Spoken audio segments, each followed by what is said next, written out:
I remember thinking I wanted to be an actress, and my father saying, no daughter of mine is going to be laying on some casting couch. And my father, for years, I felt such shame about having brought shame to him by having a child out of wedlock that died shortly afterwards, but still the shame of it was there.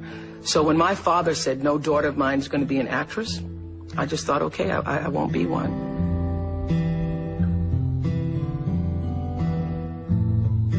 People doubt that your thoughts create reality for you. It doesn't if you're just sitting around thinking, I want something. It doesn't. But there's no question if the energy and the vibrational frequency is correct, is in sync with what is to come your way, that there is a space that you create that allows that to happen. And nothing more than the color purple explains that to me. That's what made a believer out of me. I read a review in the New York Times about the color purple on a Sunday morning. I got out of bed with my pajamas on, put the coat on over my pajamas, went to the bookstore to get the book after reading the review. I started reading it in the bookstore. Dear God, I'm 14 years old. Please tell me what's happening to me. That is my story. Oh my God. Somebody else has this story? I go home, I finish the book that day. Before the bookstore closes, I'm back in the bookstore getting every book that they had, which I think was like 8 at the time.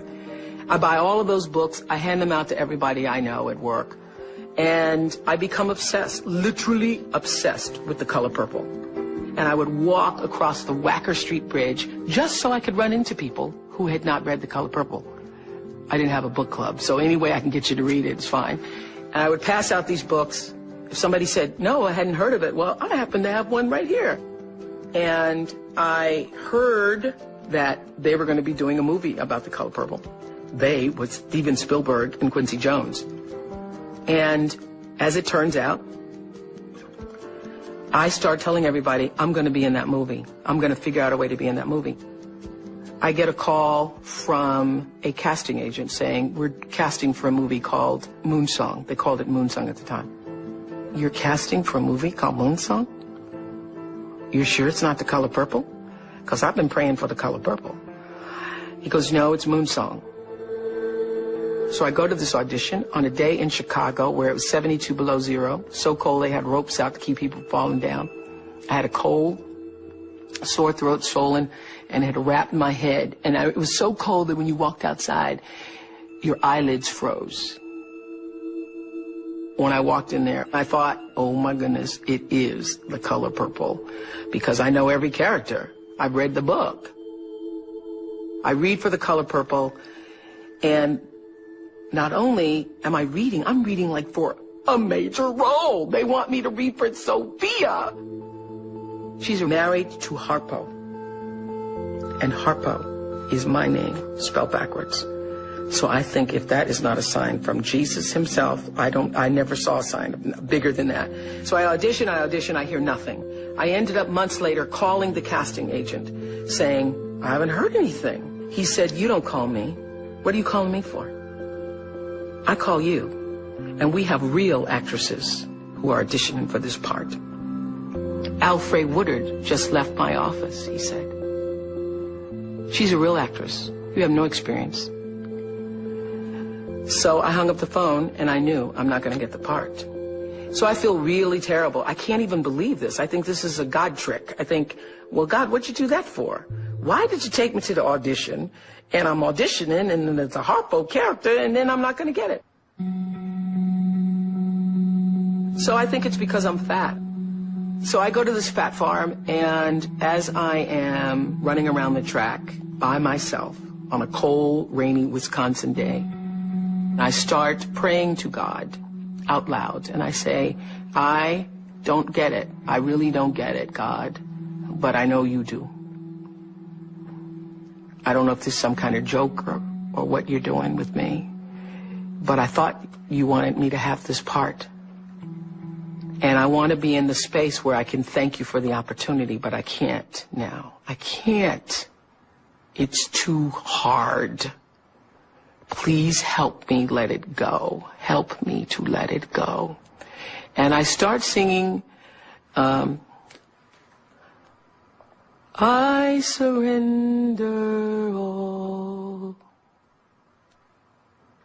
I surrender all. All to thee, my blessed Savior. I surrender all. Now, that song just spontaneously came to me. But when you first start to sing it, you really can't surrender. You're just saying, okay, I'm going to sing the song. I sang and I prayed and I sang and I prayed. I sang and I prayed and I cried until I could feel myself let it go and know you're going to be all right. You're going to be all right. And at first I thought, you're going to be all right, but you won't be able to ever see the movie. You can't see the movie, but you'll be all right. And then I kept praying. I want to pray till I feel like I can actually go see the movie. And I will be able to bless Alfred Woodard in the role. That I'll be able to say, it's a good thing you got it. I want to be able to do that. And in the moment I can say, I can now see Alfred Woodard. I can see that can happen. And I will be okay. My life will go on, and I will not be bitter, and I will not be angry, and I will not hold that, and I will not feel for the rest of my life, she got it and I didn't. I want to have that kind of peace. And in the moment that happened to me, somebody comes running out to the track and says, there's a phone call for you. And there was Steven Spielberg calling to tell me that I hear you had a fat form. And he said, if you lose a pound, you could lose this part. And I ended up stopping at Dairy Queen to make sure I hadn't lost a pound. And the next day I was in his office at Amblin at Universal Studios and got the part. I would have to say one of the fundamental turning points in my life was The Color Purple. Nothing has had a greater impact on me, spiritually, emotionally, psychologically, in determining my path. Because it literally changed my faith. In that I could see it. It was real. It was real. All my life I had to fight. I had to fight my daddy. I had to fight my uncles. I had to fight my brothers. Girl, child ain't safe in the family names. But I ain't never thought I had to fight in my own house. I loves Harpo. God knows I do. But I kill him dead before I let him be. This life be over soon.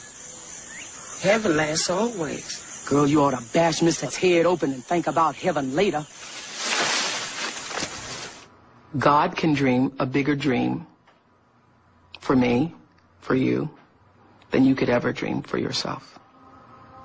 When you've worked as hard and done as much and strived and tried and given and pled and bargained and hoped, surrender. When you have done all that you can